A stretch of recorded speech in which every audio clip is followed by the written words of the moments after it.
Match très important pour le maintien entre Bastia et Caen qui possèdent le même nombre de points juste au-dessus de la zone de relégation. Les Bastiens n'ont remporté qu'un seul de leurs 7 derniers matchs à Furiani et espèrent rectifier le tir face à Caen, équipe la moins prolifique à l'extérieur avec un petit point glané depuis le début de la saison.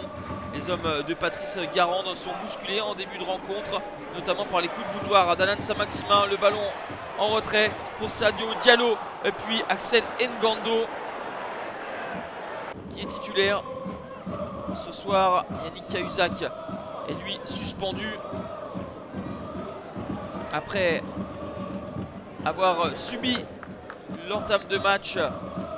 Caen essaye de réagir avec des tentatives lointaines. Ici Jeff Louis, mais globalement la meilleure impression dans cette première période revient au Bastia qui récupère le ballon et se projette vite vers l'avant avec le virevoltant Alan Saint-Maximin qui est parti du milieu de terrain, qui a effacé 1, 2 et puis 3 joueurs caennais pour ensuite tromper Rémi Vercoutre. Ça fait 1-0 pour le Sporting à la 26e minute. Troisième réalisation pour Alan Saint-Maximin. Lui qui est toujours déroutant mais qui ne connaît pas toujours de la réussite.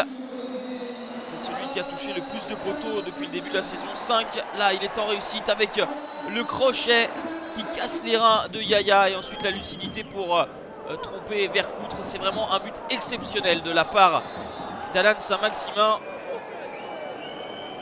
Les Bastiais étaient en maîtrise jusqu'alors, mais Rose concède un pénalty avec cette faute sur Julien Ferret. Ronny Rodelin transforme le pénalty en l'absence d'Ivan Santini, le Croate suspendu avec l'aide du poteau.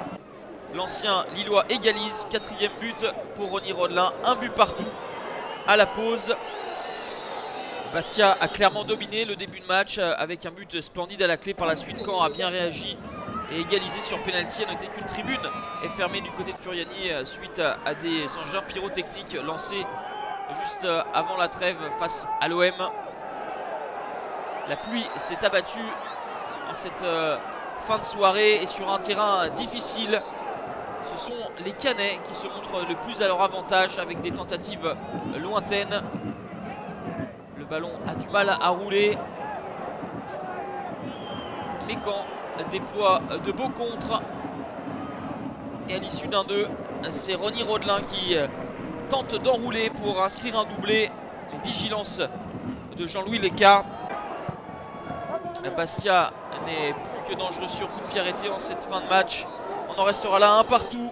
Les deux formations restent au coude à coude en bas de tableau. Bastia, qui a souvent construit ses maintiens à domicile, est toujours en panne à Furiani actuellement. Caen, si inspiré par le passé à l'extérieur, prend seulement son 2e point hors de ses bases.